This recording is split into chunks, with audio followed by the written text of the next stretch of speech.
ำลังฟังสถานีวิทยุกระจายเสียง FM 104.5 เมกะเฮิรตซ์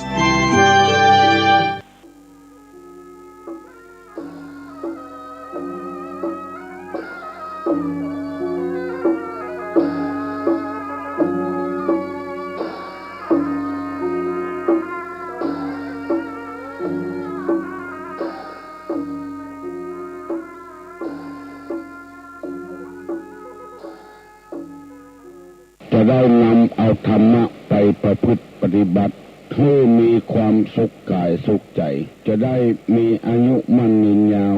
นำพาธรรมไปปฏิบัติตั้งแต่6 โมงถึง7 โมงมาเจ้าทุกวันถ้าบาดเจ็บบาป่วยบ่เป็นจะใดจะหนึ่งมาอู้กับพ่อแม่พี่น้องทั้งหลายถึงบ้านถึงจองก่อนที่จะได้นำรายการออกเสนอ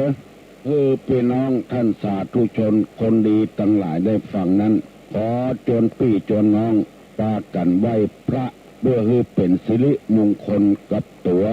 กับครอบครัวกับพี่น้องเพื่อนบ้านใกล้เงินเคียงต่อไปพร้อมใจกันว่าโดยตุลุงเนออะระหังสัมมาสัมพุทโธภคะวาพุทธังภคะวันตังอภิวาเทมิกราบสวากขาโตภคะวตาธัมโมธัมมังนะมัสสามิกราบสุปฏิปันโนภคะวะโตสาวกสังโฆสังฆังนะมามิกราบอันธรรมยังพุทธัสสะภะคะวะโตบุพาภะคะนะมะกะลังกะโลมาเสนะโมตัสสะภะคะวะโตอะระหะโตสัมมาสัมพุทธัสสะนะโมตัสสะภะคะวะโตอะระหะโตสัมมาสัมพุทธัสสะนะโมตัสสะภะคะวะโตอะระหะโตสัมมาสัมพุทธัสสะพุทธังสรณังกัจฉามิธัมมังสรณังกัจฉามิสังฆังสรณังกัจฉามิตุติยัมปิพุทธังสรณังกัจฉามิตุติยัมปิธัมมังสรณังกัจฉามิตุติยัมปิสังฆังสรณังกัจฉามิตติยัมปิพุทธังสรณังกัจฉามิตติยัมปิธัมมังสรณังกัจฉามิตติยัมปิสังฆังสรณังกัจฉามิอิติปิโสภะคะวะอะระหังสัมมาสัมพุทโธวิชชาจารณะสัมปันโนสุขโตโลกวิทูอนุตตโลปุริสะธรรมสาระถิสัทธาเทวมนุษย์สานังพุทโธภควาติสวากขาโตภควตาธัมโมสันติทิโกอากาลิโกเอหิปัสสิโกโอปนายิโกปัจจัตตังเวทิตโพวิญโยหิติสุปฏิปันโนภะคะวะโตสาวกสังโฆอุจุปฏิปันโนภะคะวะโตสาวกสังโฆญาญาปฏิปันโนภะคะวะโตสาวกสังโฆสามิจิปฏิปันโนภะคะวะโตสาวกสังโฆญาติตังจัตตาลิปุริสายุคานิอัฏฐะปุริสาภุคาลาเอสะภะคะวะโตสาวกสังโฆอาหุไนโยปาหุไนโยตักขิไนโยอัญ จาริกาลนิโยอนุตตะลังปุญญาเขตังโลกัสสาติกราบหนึ่งกราบสองกราบสามสบายใจมาก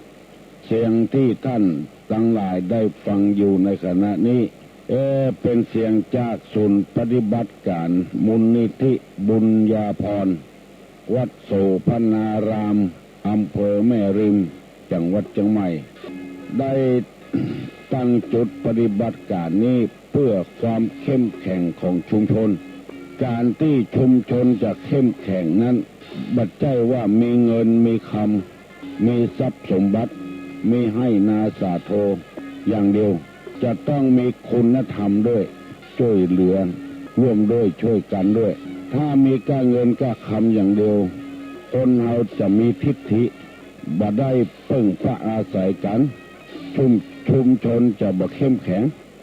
พ่อแม่พี่น้องลองสังเกตพอบ้านจัดสรรบ่เดียวคนรวยทั้งนั้นซื้อบ้านจัดสรรอยู่ปอไผ่ปอมันแจ้งมาก็โกนไปหัวไปมดปิดประตูไว้บางบ้านก็จ้างคนไว้เฝ้าบักกูนบักเกยกันบัสมัครสมานกันอยู่ปอไผ่ปอมันดูทีวีปอไผ่ปอมันฟังวิทยุเนี่ยบ่ได้มาคั่วมากวนมีการมีงานอย่างมาช่วยกันอย่างบ้านเฮาบ่มีอันนั้นแสดงว่าเงินคำกำแก้วนี่บัดเนี้ยคือคนเฮาได้กลมเกลียวกันสามัคคีกันเท่าใดแต่ว่าคุณธรรมนี่เนี่ยคนเฮาได้มีความสามัคคีพร้อมเพียงเอียงหน้ากันมีหัวหน้ามีลูกน้องบางบ้านเพิ่นก็ไปขอความร่วมมือก็ได้กับเงินกับทองนี่ตอนนั้นน้ำจิตน้ำใจจะบ่ได้กันบาปบริวารที่อื่นที่มีบ้านจัดสรรกันใกล้ๆวัดตุลุงนี่ก็มีบ่ล่ำหันหน้าหันตากันสักตัวแล้วก็อยู่กันไปได้อย่างนั้นบ่มีพรรคบ่มีพวกถ้ามีพรรคมีพวกก็เป็นเจ้าใหญ่นายโตสุดที่เจ้าบ้านเฮาธรรมดานี่จะร่วมถึงได้อยู่ปอไผ่ปอมันเพราะฉะนั้นตุลุงพยายามทอร่างกายทอสังขารร่างกายมาออกอากาศกูเจ้าเพื่อให้บ้านเฮาเมืองเฮาเข้มแข็งมีชุมชนที่เข้มแข็งมีอย่างช่วยกันไปช่วยกันมารักษาวัฒนธรรมรักษาประเพณีไว้นี่เป็นอย่างดีบักกีวันนี้จะเป็นวันสำคัญวันหนึ่งในทางพระพุทธศาสนาเรียกว่าวันมาฆบูชาดังที่พี่น้องทั้งหลายได้รับทราบเป็นวันจตุรงคสันนิบาตอัศจรรย์ที่สุดในโลกวันที่พระอรหันต์พัน250ลูกมาประชุมชุมนุมกันโดยบัดนั้นนัดหมายภิกษุเหล่านั้นล้วนเป็นเอหิภิกขุอุปสัมปทาคือพระพุทธเจ้าเป็นอุปชาให้บวชโดยว่าท่านจงภิกษุมาเถิดแล้วพระอรหันต์ทั้งหมดมาประชุมชุมนุมกันบ่ได้นัดหมายแล้วพระพุทธเจ้าเทศนาโอวาทปริโมกข์ให้ฟังเมื่อตะวานี้ตุลุงนั่งพ่อทีวีมีหลวงพ่อเจ้าคุณจันลาดเจ้าวาดวัดพระธาตุพระศรีธรรมราชวัดพระธาตุศรีธรรมนครศรีธรรมราชออกมาว่าวันสำคัญเป็นวันที่พระพุทธเจ้าปราบชดิน3 คนพี่น้องฟังแล้วบ่ม่วนหูเพราะว่าพระพุทธเจ้านี่มีเมตตาธรรมมีพระกรุณาปัญญาคุณวิสุทธิคุณมหากรุณาธิคุณไปปราบจะได้อันนี้คือใจกำกู้ที่มันผิดเอามาฟังแล้วอยากให้แก้เว้ยถ้าปล่อยฟังแล้วว่าพระพุทธเจ้าบ่เหี้ยมโหดอย่างนั้น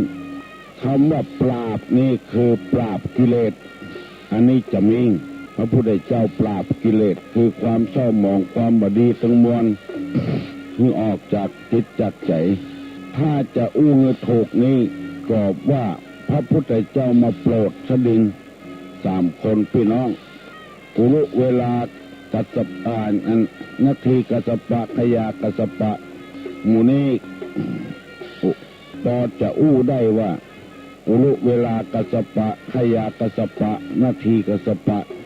3 คนพี่น้อง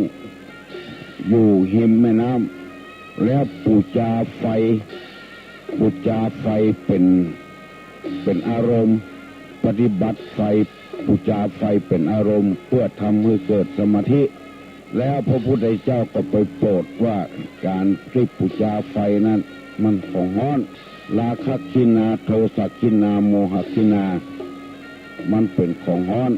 เพราะฉะนั้นให้กำจัดโดยวิธีปฏิบัติธรรมมาเอาไฟมาเป็นอารมณ์หรือว่าเอาเป็นอารมณ์แต่ว่ามันไม่ได้ผลประโยชน์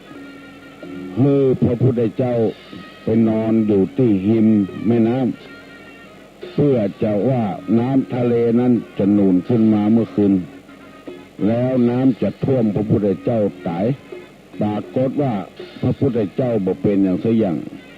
ก็เงืดอัศจรรย์ใจพระพุทธเจ้าก็เทศทำมือฟังโทษเขาอันนี้เรียกว่าไม่ใช่ว่าปราบคือโทษเขาคือพิจารณาทางใจนักใจดีใจงามใจประเสริฐนักแล้วชดินทั้ง3 คนพี่น้องก็ได้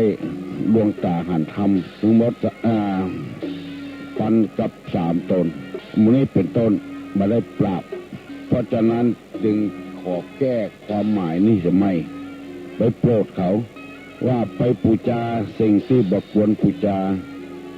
แล้วเลยเกิดพระพุทธรูปปางนี้ว่าปางห้ามสมุทรห้ามแม่น้ำเกิดขึ้นเอามือตะไว้เป็นที่เข้าใจโดยทั่วไปวันนี้จะเอาสุภาษิตกรรมที่ว่าใครหูคนดีกาใครหูหัวหน้ากาคือเป็นคนดีอย่างไรภาษิตของหลวงพ่อวัดเจดีย์หลวงว่าใครหูคนดีคือพอที่การกระทำใครหูคนนำคือพอที่การเสียสละวันนี้จะนำเอากรรมนี้มาเสนอให้พี่น้องทั้งหลายฟังคนดีนี่คือกระทำแต่สิ่งที่ดีความชั่วบ่ทำจะเลือกแก่เลือกแคว้นเพื่อเลือกเอาคนที่ทำที่ดีๆเป็นนักเลงอย่ากินเหล้าอย่าเล่นไพ่อย่าหมู่นี้จะเอามาเป็นหัวหน้าคนบ่ได้เพราะว่ายังเป็นนักเลงอยู่พอเล่นไพ่มันเข้าบ่มีสตางค์เล่นอาจจะไปก่อกรรมทำความไม่ดีอย่างอื่นได้เอามาเป็นหัวหน้าคนบ่ได้เป็นแก่เป็นแคว้นกาเป็นหัวหน้าอย่างกาเพราะฉะนั้นไผ่จะเลือกไอ้อย่างพ่อเนี่ยก่อนเลือกเอาคนดีๆพอที่การกระทำคนอย่างนี้เนี่ยคือการกระทำมันถูกต้องละทำไปก็เพื่อประโยชน์ส่วนรวมบ่เพื่อประโยชน์ส่วนตัวอันนี้คือคนดีที่การกระทำถ้าทำไปวัดครึ่งหนึ่งกรรมการครึ่งหนึ่งอย่างที่เขาว่าอันนั้นยังเป็นคนดีบ่ได้เถอะคนดีๆอยู่ที่การกระทำแต่ความดีนะบ่ทำความชั่วบ่สร้างความเดือดร้อนให้ไผจะเป็นภัยก็ตามด้วยอยู่กับบ้านกับจองใครรู้ว่าเป็นคนดีคือพ่อที่การกระทำการอู้การจ๋าโดยบ่คงบ่คู่ไผบ่เป็นนักเลงอยู่ที่การกระทำถ้าพอผู้นำจะเลือกผู้นำไว้กับบ้านกับจองจะเป็นไม่ยิงก็ได้เป็นพระเจ้าก็ได้เป็นประธานกลุ่มแม่บ้านก็ได้เป็นกำนันเป็นผู้ใหญ่บ้านก็ได้เป็นอบต.ก็ได้อยู่ที่การเสียสละถ้าทำมาอย่างน้อยเลือดเป็นเลือดทุกข์เลือดยากอันนั้นเสียแสดงว่ายังบ่เป็นผู้เสียสละเอาเป็นผู้นำคนบ่ได้อันนี้เป็นกรรมของหลวงพ่อวัดเจดีย์หลวงเพิ่นเขียนไว้ให้ฟังอันนี้เป็นสุภาษิตที่เคยได้เอามาเสนอเพื่อพี่น้องทั้งหลายทุกครั้งวันนี้จะนำเอาเรื่องว่าแม่ยิงธรรมดาของแม่ยิงถ้าแม่ยิงคนใดบัดทำตามนี้แสดงว่าเป็นแม่ยิงที่พิเศษ ธรรมดาของแม่หญิงบอกว่าแม่หญิงบ้านใดเมืองใดก็ตามเถอะย่อมจะมีนิสัยเป็นอย่างอี้ถ้าว่าบ่มีนิสัยเป็นอย่างอี้แสดงว่าเป็นบัจจัยธรรมดาไม่หญิงจะต้องเป็นวีรสตรีแม่หญิงที่ประกอบด้วยคุณธรรมผู้ใดยังบ่มีคุณธรรมเต้อหนึ่งธรรมดาของแม่หญิงเนี่ยขี้โคตรมักโกรธสองไม่รู้จักบุญคุณสามชอบพูดส่อเสียดสี่ชอบยุยงให้แตกจากกันอันนี้คือธรรมดาของแม่หญิงละที่นำมาเสนอนี้เพื่อจะบ่ให้แม่หญิงทั้งหลายได้เป็นคนธรรมดาสามัญจีทั่วไปแล้วที่บ่ได้ฟังธรรมบ่ได้ปฏิบัติธรรมจะเป็นคนอย่างเงี้ยโคตรตยงอนตยสะพะสารพัดอย่างอันนี้หนึ่งมักโกรธสองไม่รู้จักบุญคุณสามชอบพูดส่อเสียดสี่ชอบยุยงให้แตกจากกันอันนี้เป็นคนธรรมดาของแม่หญิงโคตรง่ายพิษหูคำเดียวก็โคตรละธรรมดาของแม่หญิงถ้าท่านฟังกรรมนี้แล้วจะไปเป็นคนโคตรง่ายโคตรก็โง่โมโหก็บ้าไม่โกรธดีกว่าไม่บ้าไม่โง่จะเป็นคนขี้มิ่งคนขี้โคตรตู้ลุงว่าประเดี๋ยวนี้บางคนก็พอมิ่งละ คล้ายๆกับว่าดูแขวนไม่ยิงมิ่งแล้วนะเนี่ยซอเนื้อหันได้ง่ายๆมิ่งละมิ่งไปพ้องหลายคนละอันนี้คือธรรมดาของไม่ยิงถ้าบักขี้โคตรนี่ก็แสดงว่าเป็นคนมีคุณธรรมเป็นคนมีศีลมีธรรมอาบน้ำฟังธรรมบ่อยๆเป็นคนบักขี้โคตรขี้มิ่งหันยังพิษหูพิษตานั่นก็มิ่งโคตรกระจายขึ้นเงินมาเสาะกวดสตางค์เสาะกวดสตางค์เอาไว้ที่ไหนซ่อนที่ไหนถ้าบอกปาก็มิ่งถ้าปาก็มิ่งเนี่ยโคตรเนี่ยเป็นธรรมดาของไม่ยิงทั้งหลายทั่วไปสองไม่รู้จักบุญคุณไม่รู้จักบุญคุณบอกว่าจะเป็นพ่อเป็นแม่เป็นพี่น้องวงศาคณาญาติคนที่ไม่ยิงทั่วไปที่บ่มีศีลมีธรรมเนี่ยจะบ่รู้จักบุญคุณไผสามารถหนีละพ่อละแม่ได้ไปอยู่โดยคนอื่นที่บ่ใช่พ่อใช่แม่ไกลต่อใดก็ไปโดยผัวได้บ่ปิกมาหาพ่อหาแม่อันนี้ธรรมดาของไม่ยิงถ้าไม่ยิงบ่ใช่ธรรมดานี่ก็ปิกมาตอบแทนบุญคุณของพ่อของแม่บาละไว้ตั้งหลังเป็นยอมหญ้าเอาตั้งหน้าเป็นหอเป็นเรือนอันนี้ธรรมดาของแม่ยิงย่อมจะบ่รู้จักบุญคุณไผพี่น้องทั้งหลายที่เป็นแม่ยิงจะไปฟังโคเตื้อมันเป็นอย่างนั้นถ้าเมาพอใจกับเมาไปโตยพอใจอยู่ที่ไหนก็ไปเมืองนอกเมืองนาก็ไปบ่คิดว่าจะมาตอบบุญคุณของพ่อของแม่หมายความว่าคนที่บ่มีคุณธรรมเนี่ยธรรมดาของแม่หญิงเนี่ยเอาไปอยู่เมืองนอกเมืองนาปุ่นข้ามน้ำข้ามทะเลไปโตยผัวไปใจคนไทยอย่าเพิ่นจะเอาไปฆ่าก็ไปอย่างล่อลวงหมูจำเป็นแล้วต้องไปโตยผัวตั้งหลังนี่ปีป้านะอาพี่น้องวงศาคณาญาติลืมไปหมดนี่ธรรมดาของแม่หญิงทั่วไปสามชอบพูดส่อเสียดส่อเตยเสียดเตยคนนั้นคนนี้เป็นนิสัยของแม่หญิงส่วนมากนี่ลองสังเกตพอได้เป็นอย่างเงี้ยอู้ไปก็อู้ถึงคนอื่นเอามาส่อคนนั้นเป็นอย่างนั้นคนนั้นเป็นอย่างนี้เสียดสีเบิ้ลและข้อที่สี่ชอบยุยงให้แตกจากกันให้พี่น้องเพิ่นแตกจากกันซุยผัวเฮือจังพี่จังน้องซุยผัวเฮือจังพ่อจังแม่เป็นคนอยู่เบื้องหลังที่ทำให้พี่น้องแตกแยกจากกันเพื่อนฝูงแตกจากกัน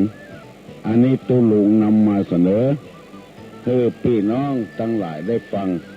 เพื่อเราจะได้แบบเป็นคนจะอี้คนใดแบบเป็นคนจะอี้นี่แสดงว่า ผู้หญิงคนนั้น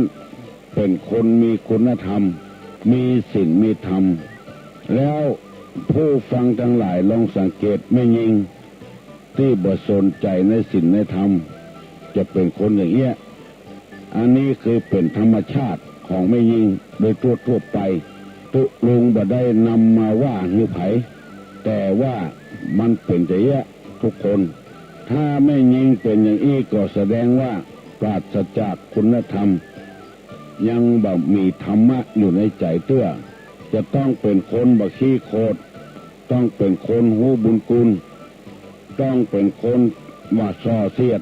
ต้องเป็นคนบ่ยุยงหรือแตกจากกันอันนี้จริงจือว่าไม่ยิงที่มีคุณธรรมมีศีลมีธรรมดังนี้เป็นต้นคำเดียวตุลุงจะนำมาถามว่าธรรมดาธรรมชาติของไม่ยิงนะมีกี่อย่างอย่างพ้องเพื่อให้เฮาได้ปรับตัวของเฮาให้ได้มีคุณธรรมบ่เป็นคนใจอี้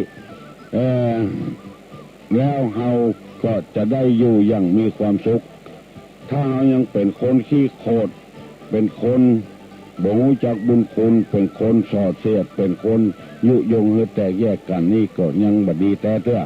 เอาจะไปอยู่โดยผัวก็บ่ได้ไปอยู่โดยที่ไหนก็บ่ได้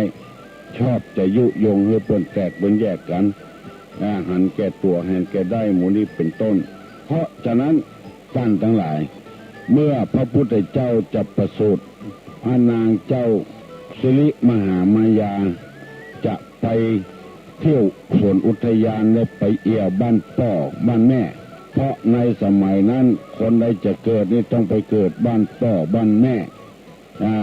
ตามธรรมดาอย่างนั้นเพื่อจะได้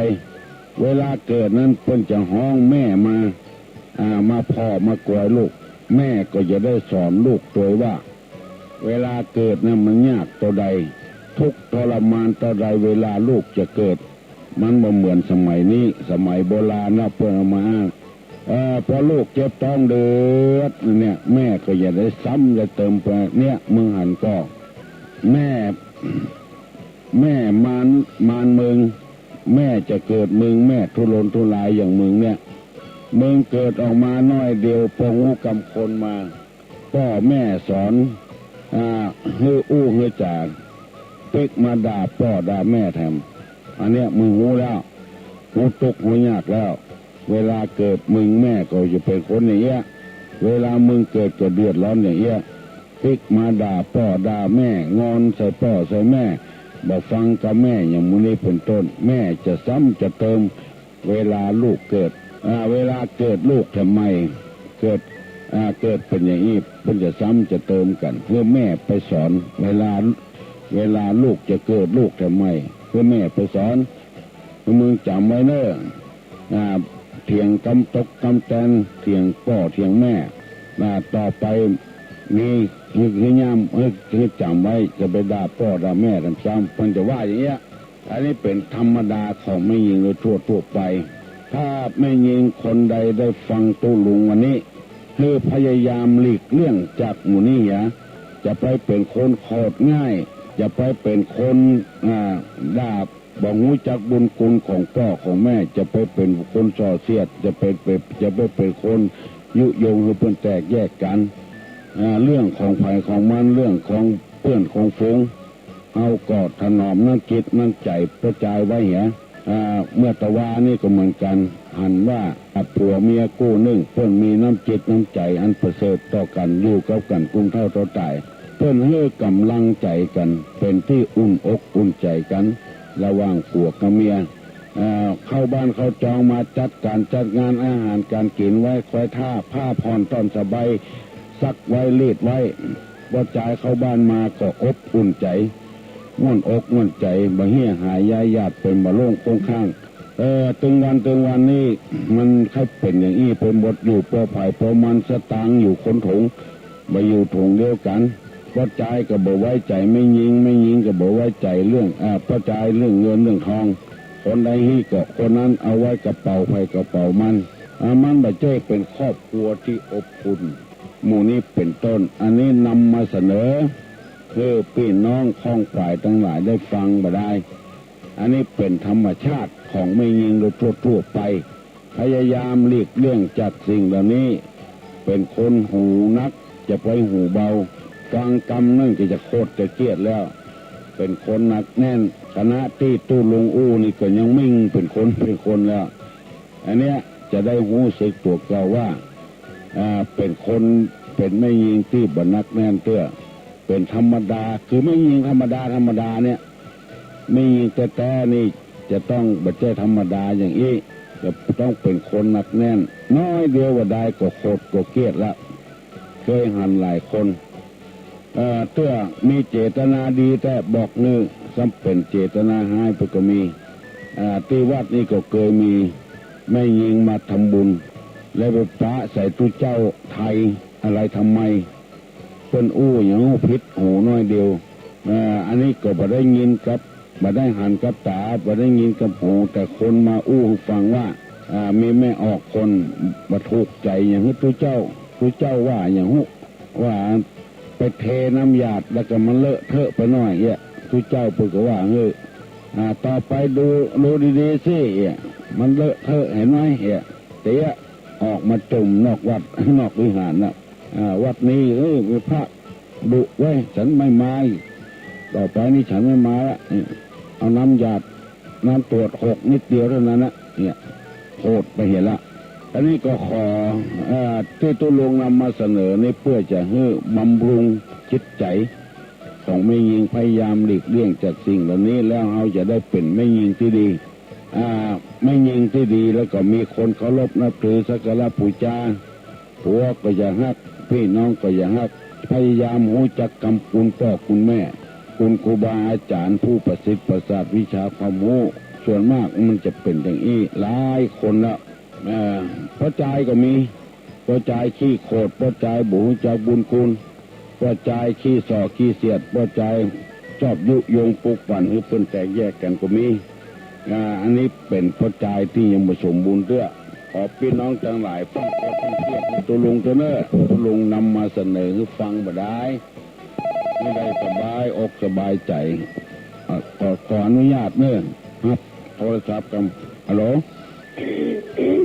ฮัลโหลเจ้าเจ้าฮัลโหลหลายวันแล้วป้าตุลุงไม่สาวหลวงละเจ้าตุลุงจำได้อยู่จ้าจำได้จ้าวันนั้นไปหาหมอตุลุงเป็นยังคุณยาเจ้าไปตรวจเมื่อวานมามีเจ้าไปตรวจเมื่อวานมามีเจ้าไปกวดกันเจ้าดีกันเจ้าร่างกายสมบูรณ์ดีเจ้าฟังตุลุงอย่างเดียวนี่ฟังตุลุงดีว่าน่าจะไม่ได้โทรหาแต่ว่าก็ซบตุลุงแต่ว่าก็มีซบหน้าบ้านนี่นะก็เสียละว่าแล้วเจ้าเสียละเจ้าดีไปช่วยบ้างหรอไหนเจ้าไปช่วยบ้างหรอไปค่ะเจ้าดีไปทุกวันนะเจ้าเจ้าเจ้าตุลุงมาละอยู่ดีมีโซ่เนอะเงินมากันเงินวันนี้ลอยเนอะขอบคุณเจ้าลอยสาธุนี่วันโหสุขังพลังเนอะเจ้ามันสาหลวงเนาะเจ้าวันหน้าไปประหลวงเจ้าเป็นน้องแห้งกี่แกงห้องถ้วยนะขอตัวหลวงแต่ตัวนะเจ้าเป็นเลยเงินสัก3 วัน 3 คืนมั้งแต่ตัวหลวงมาเตอะก็ต้นบะไล่มานะแต่แฮมเปิดฮะบะไล่บะเลิกเนาะบะไล่บะเลิกเจ้าโชคดีนะเจ้าสวัสดีเอาแล้วเนอะวันประเดี๋ยวนี้6 โมงเกินไปละดูลงนำมาเสนอเป็นเวลา30 กว่านาทีต่อไปนี้เราจะด้วยอู้กันนะยังไม่ออกมันไม่สาหลวงอู้กันเรื่องนี้มันม่วนเหมือนกับเป็นพี่เป็นน้องกันคุ้นเคยกันพระพุทธเจ้าว่าจะได้วิสาสาปรมายาติวิสาสาปรมายาติแปลว่าความคุ้นเคยเป็นญาติอันอย่างยิ่งความคุ้นเคยกันนี้เป็นญาติอันสนิทพี่น้องกันแท้ๆบักคุ้นบักเคยกันกับบัจจญาติบัจจญาติสนิทคนที่บัจจพี่จะน้องแต่คุ้นเคยกัน อู้กันลงทรงกันปออันเนี้ยคุ้นเคยกันยังกับไม่ออกบ้านไม่สาหลวงตัวลงยังหมุนหันหน้ากันเพื่อนี่แต่ว่าหันหน้าเราประจำอู้คุ้นเคยกันดีจะถามว่าธรรมดาของผู้หญิงเนี่ยมีกี่อย่างอะไรบ้างธรรมชาติของแม่หญิงเนี่ยมีกี่อย่างอะไรบ้างตอบมาแล้วเฮ้ยฮัลโหลไว้ตาตาตุงตานั่นพิษสมัยบ้านดอนตันเหมือนตุงว่านะถ้าญาติกันมาสนิทกันค่อยอู้กันก็มีไม่ใช่พี่น้องกับพี่ต้นนานี่เป็นญาติแต่ว่าสนิทกันแม้แต่ว่าได้มาหากันกันอู้กันบ่อยๆเคยที่สานตอนเมื่อคืนกับมีพระพุทธเจ้าว่าถูกหรอความคุ้นเคยเป็นญาติสนิทตอบปัญหาตุลุงหรอปัญหาตุลุงเจ้า1ยังมักโกรธ2ไม่รู้จักบุญคุณ3ชอบพูดส่อเสียด4ชอบยุยงให้แตกแยกอันนี้เป็นธรรมชาติของไม่ยิงถูกต้องนะเด้อยินดีตัวเป็นคนขี้โกรธเป็นคนบูจักบุญคุณเป็นคนพูดซ้อพูดเสียดเล่าขวัญคนนี่เถอะอู้ซื่อๆเนี่ยมึงได้ยินไหนมามึงจะไปอู้ไผ่เนอะมันบอกคือกูว่าบอกคืออู้ไผ่นะขนาดบอกคือแล้วว่าบอกคืออู้คือไผ่ยังเอาไปอู้อยู่นี่ไงซ้อเสียดแล้วก็ยุยงให้เป็นแตกเป็นแยกกันเป็นคนอยู่เบื้องหลังอันเนี้ยเป็นธรรมดาของไม่ยิงที่บ่มีคุณธรรมอู้กันง่ายๆถูกต้องแล้วน้องพิษสมัยตอบมาตุลุงมาถูกต้องแล้วมาต่อไปนี้จะถามพึกสมองเนอะใครตอบก็ได้ลูกเต้าหลานเหลนใครตอบได้หมดเพิ่นถามว่ามาทีหลังแต่ไปก่อนอันอย่างมาเมื่อลุนแต่ไปก่อนอันอย่าง0531210058ไปตอบได้ตอบมาเนอะมาทีหลังแต่ไปก่อน0531210058ไปตอบได้ตอบมาเนอะมาเมื่อลุนแต่ไปก่อนอันอย่างมันยากนะโวยเนอะดักปิ้งเอาว่าลุกกันเพื่อกหาได้ฟัง2 ไลฟ์ดอนตันกับแม่สาหลวงดอนตันกับแม่สาหลวงตอบมาแล้วเฮ้ยฮัลโหลสวัสดีเจ้าน้องเจ้าน้องบิวเจ้าบ้านสุขษาเจ้าตอบตัวอุ้ยกะฟันเล่นกับเจ้าเชี่ยวนะเจ้ามาเมื่อลุนแต่ออกล่อนไปเหี้ยก้อนจ้ะก็ไปครับน้องก็เกิดครับครับไปเลยเที่ยวน้องบิวฮักเจ้าออกมาแล้วเดี๋ยวนี้น้องฟังดึกวันแล้วเจ้าดูเจ้า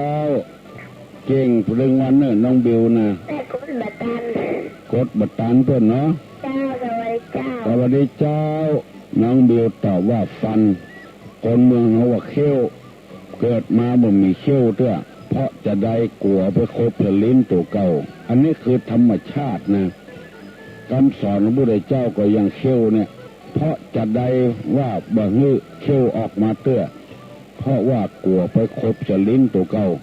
แกปองรู้สักน้อยมหาบดีนี่ก็ออกเขี้ยวแต่ยังหมอออกเตื้อเขี้ยวน้ำนมออกมาเหี้ยก่อนเพราะของนี่มันแข็งกลัวไปจะคบเสร็จปากเลยเขี้ยวตัวเก่าพอเมินเข้ามาเข้าเขี้ยวน้ำนมออกเขี้ยวแต่ออกมาเพราะว่ารู้ชิงแล้วรู้สึกตัวละเขี้ยวแต่ออกมาละเมินเข้ามาเข้าเขี้ยวแต่ก็หลอนออกเหลือก็เงือกเพราะไอ้หยังจึงออกไปเหี้ยก่อนเพราะว่าคนแก่คนเฒ่าแล้วไฟต้องมันไม่แห้งละจะไปเกี้ยวของที่มันเหนียวเข้าในต้องในไส้ไฟต้องไหม้มันบตันก็จะเกิดอายุสั้นขึ้นเป็นดุต้องพ่องเป็นเจ็บต้องพ่องก็เลยเอาเขี้ยวออกเสียหรือก็เงือกนี่มันจะเกี้ยวของแข็งมาได้เกี้ยวกับของอ่อน มันเหมาะสมกับไฟตองพุ่นที่ไม่อาหารพุ่นแล้วคนแต่ก่อนนี่อายุยืนสมัยประเดี๋ยวนี้คนเท่าอายุบ่ยืนเพราะว่าไปใส่ฟันปลอมเขาแถมกินของแข็งของร้อนเข้าในปากในท้องในไส้ฮัลโหลการนมัสการเจ้าฟังตึงว่าไหว้พระแล้วก็ละพรเจ้ามาไหว้พระตัวตุ้ลุงเหรอเจ้านาจ้าไหว้พระตัวตุ้ลุงเหรอไหว้พระตัวแล้วละพรตัวละพรตัวละพรได้ฝากน้องพิสมัยตัวเองน่าสงสารน่ารักมากเสียงก็ม่วนด้วยเนาะเจ้าเสียงเจ้าอินดูเนาะน้องสาวข้างกับน้องอ่ะเจ้าเป็นน้องกันกะนี่สาเนาะปรามายติความคุ้นเคยเป็นญาติสนิทจัดก่อนจัดก่อนนะเนาะจัดก่อนนะเป็นพี่เป็นน้องกันเดี๋ยวเรามีเวลาจะแพร่หายช่วงนี้งานมันเยอะเจ้ากับราชการวันดีเนอะจกดีนี่รับปันล่ำปันรวยถามแถมเนอจะถามแถมเนออะไรสี่ตีนหาม2 คนพัดคน1ปัดแช่คน1ตกแช่ปัดแช่4ตีนหามอยู่2 คนปัดและก็แถมคน1ปัดแช่อันอย่าง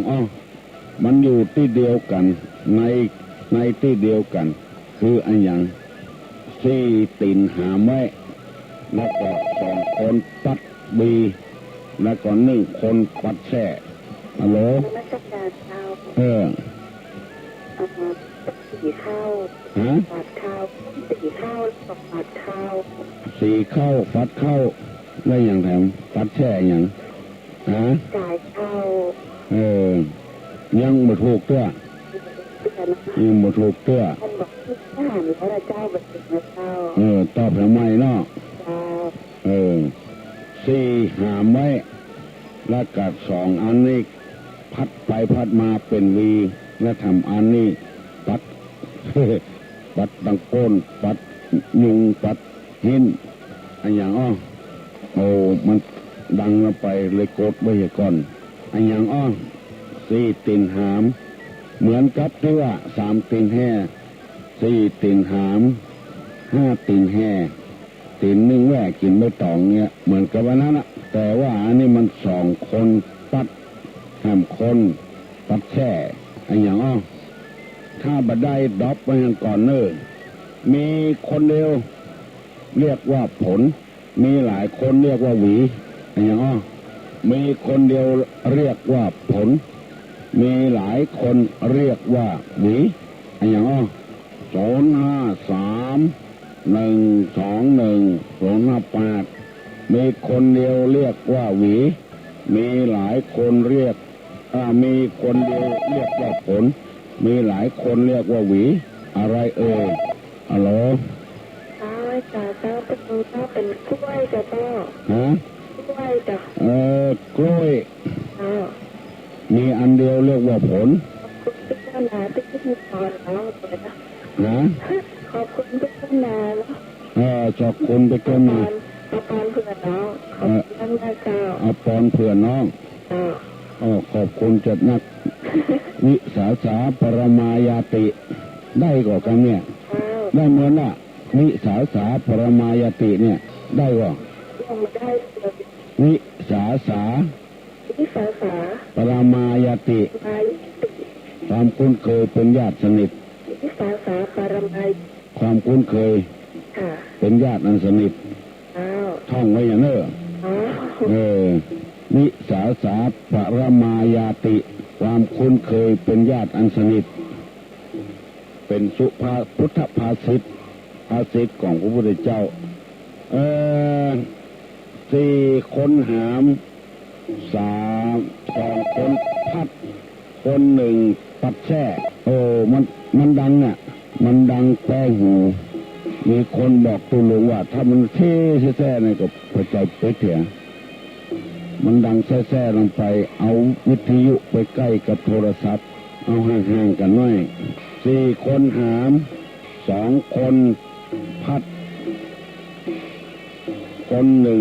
ปัดแท้เพื่อนว่า4 คนหามนั้นคือขาจ้างแล้วก็2 คนปัดนั่นคือหูจ้างและอีกคนหนึ่งปัดแท้นั่นคือหางจ้างขาจ้างหูจ้างหางจ้างบอกคือไปแล้วเนอะเป็นมันแล้วกันไปคันเป็นนี่เป็นสิ่งกันเว้ยไม่ใกล้ไม่ไกลเห็นอยู่รำไรวับวับแบมแบมอันอย่างอ้อบักใกล้บักไก่หันอยู่รำไรวับวับแบมแบมคืออะไรเห็นอยู่วับวับแบมแบมคืออะไรฮัลโหลเจ้านมัสการเจ้าบันเย็นหูดังก็เจ้าหูดังหูดังเราจังว่าง่ายหูดังหูดังหูดังรูจมูกเนาะยินดีคนเราจังว่าอันเว้ยย่ามมันบ่ถูกไม่เหี้ยหูดังความจริงมันบอกว่าหูดังมันหลายกรรมละกรรมเมืองเขานี่นะมันจ้างโอ้ง่ายมันจ้างโอ้ง่ายอย่างไล่หมาเนี่ยกำเก่าพูดได้ว่าเสือลากนี่เสือลากมาเดี๋ยวนี้เขาโอ้ง่ายชักหมาก็ไปแล้วกองซากนี่ไปละข้าวหยางเนี่ยกินข้าวกับอย่างข้าวหยางเขาละเนี่ยกินข้าวแล้วกายหลงเอาถามว่าเขาละเนี่ยหูละพอกินข้าวกับกินข้าวแล้วกาหูดังก็เหมือนกันเป็นหูดังไปเหี้ยมาดูมีแถมเนอร์จะถามแถมเนอร์ชอบก็เฉพาะพวกเดียวกันทางเผ่าพันธุ์ไม่สนใจอย่างอ้อชอบก็แต่พักพวกเดียวกันต่างเผ่าต่างพันธุ์ไม่สนใจอย่างอ้อ ชอบก็เฉพาะพวกเดียวกันต่างเผ่าพันธุ์ไม่สนใจอย่างอ้อก็กระมูเดียวกันนั่นเนาะอันอื่นบอกเกาะอย่างอ้อ053121058วิเวกแม่เต่าไหลแม่โจฮัลโหลไม่สาจ้าตุลุงเจ้าคำตอบที่3แล้วนะตอบถูกตอบแม่เล็กกับเล็กกันเจ้าแม่เล็กกับเล็กถูกเจ้าถูกกันวัตถุดูอื่นๆมันจะมาดูดขึ้นมาถูกต้องเนอะถูกแม่เล็กน้องพิษสมัยนี้เก่งไปถึงวันแม่เล็กเป็นพลาสติกก็เป็นไม้ก็เป็นขี้ดินมันจึงมาดูดกระหมู่เดียวกันชอบก็พวกเดียวกันต่างเผ่าต่างพันธุ์ไม่สนใจหรือแม่เหล็กนกจับกิ่งไม้10 ตัวยิงตาย1 ตัวเหลือกี่ตัวนกจับกิ่งไม้10 ตัวยิงตาย1 ตัวจะเหลือนกกี่ตัวฮัลโหลขอรับราชการเจ้าน้องป๊อบเจ้าเหลือกี่ตัวเหลือเจ้าต้องเหลือกะมันบินไปหมดแล้วก็มันตาย1 ตัวจะเหลือกี่ตัวแล้วก็ตัวนก10 ตัวนะยิงตาย1 ตัวจะเหลือกี่ตัวยิงตายตกลงมา1 ตัวจะเหลือกี่ตัวมันเหลือสักตัวต้องเหลือตัวยังน้อยก็ต้องเหลือ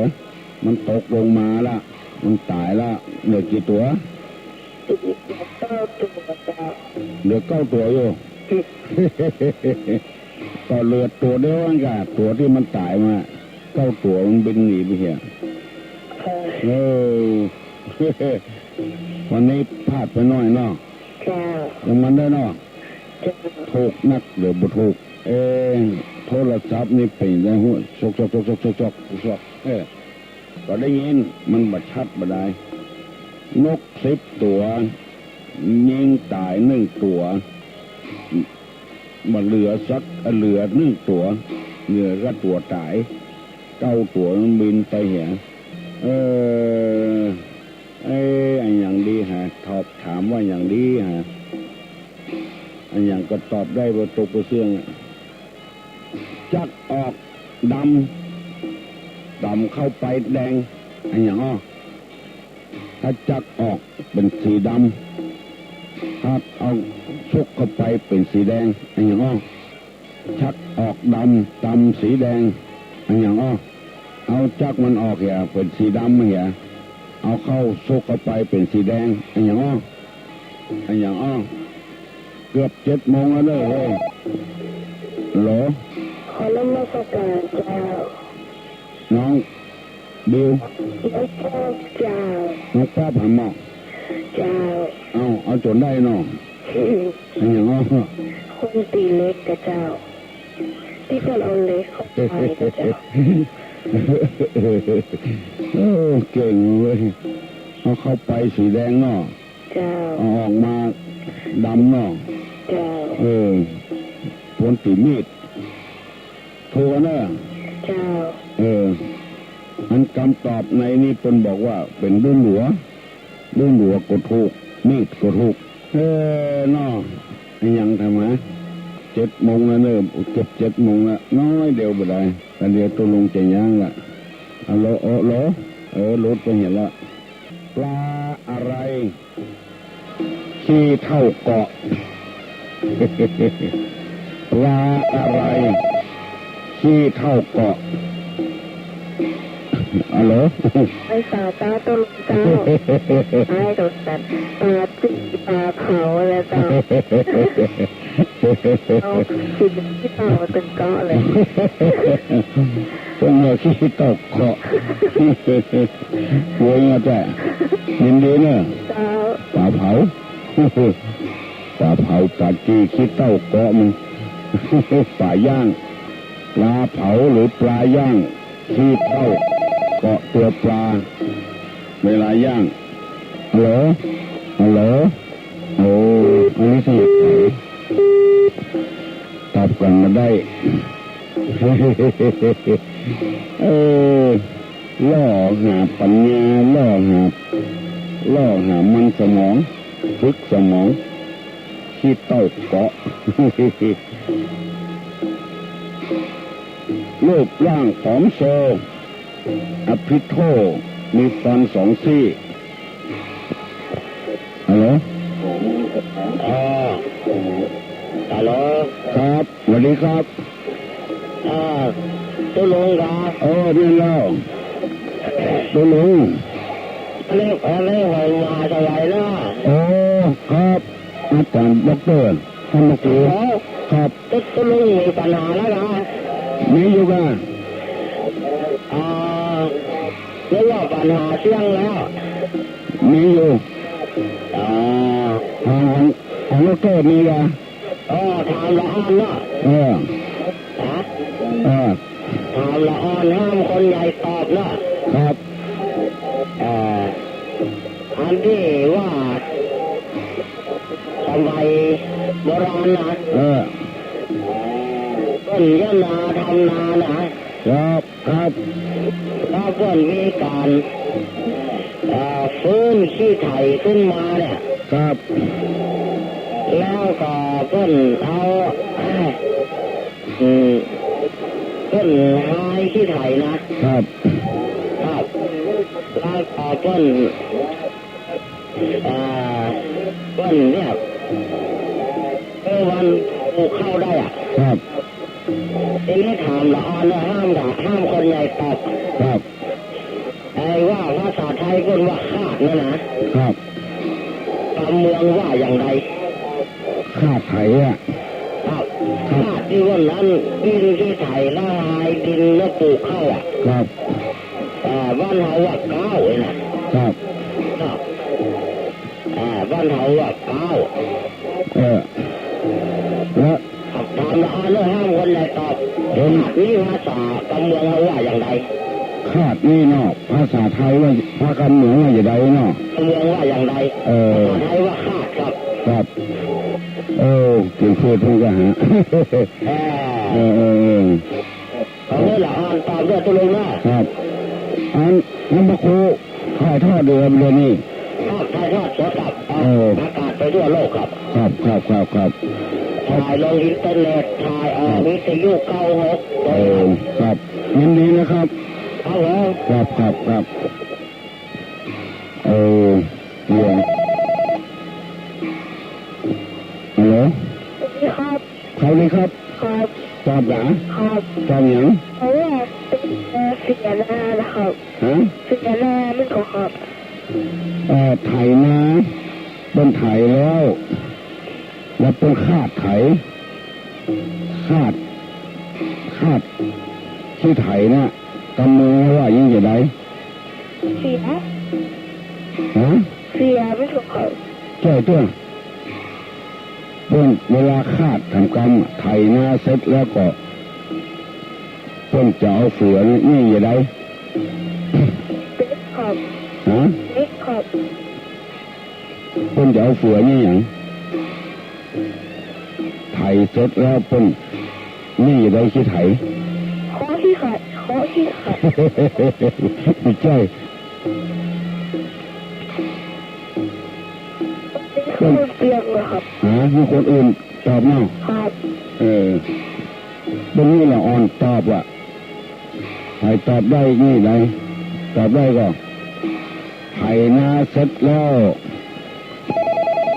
ที่ไถเริ่มแล้วนี่จะได้ไม่รู้คาดไถฮัลโหลสวัสดีเจ้า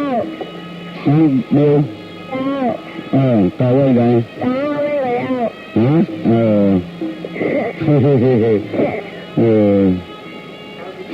เก้าขี้ไถเนาะถูกมาเนอะถามด็อกเตอร์ด้วยยินดีเนอะสวัสดีสวัสดีถามด็อกเตอร์เนอะเป็นเก้าขี้ไถมันก็คาดนะน้องบิวไม่บอกนะเนี่ยอยู่ตรงหลังบอกน้องบิวเก้าขี้ไถท่านด็อกเตอร์ว่าอย่างไรถูกกันถูกเหรอถูกก่อนคนแรกแต่ที่ตอบถูกครับตอบว่าไงคนแรกที่ตอบว่าเสือนั่นถูกเสือครับนี่กำเมืองว่าเสือครับคาดไถไงครับคนแรกใครตอบอ่ะน้องอย่างก็น้องนั่นนะน้องอามครับน้องอามน้องอามตอบถูกแล้วเก่งถูกแล้วทำยังไงว่าเสือกับคาดไถนะครับยินดีนะครับครับยินดีครับน้องอามถูกน้องเดียวบุถูกก็อุ้ยก็ว่าเนี่ยหายขี้ไถนะเสือไม่ใช่เสือนี่คนไทยว่าคาดเมื่อเข้าใจตอนนี้7 โมงแล้วตุลุงขอย่างก่อนให้ได้อยู่ดีมีสุขอายุมั่นขวัญยืนให้มากล้าขึ้นมีโชคมีลาภเป็นกันกูคนฮับปอนจะเปติโยวัจจันตุสัพพะโรโกวินัสสตุมาเตภวะตุตลาโยสุขีทีคายุโกภวะอภิวาทนาสีริสนิจังอุทาปจายโนจัตตาโลธรรมาวัฏันติอายุวันโนสุขังพลัง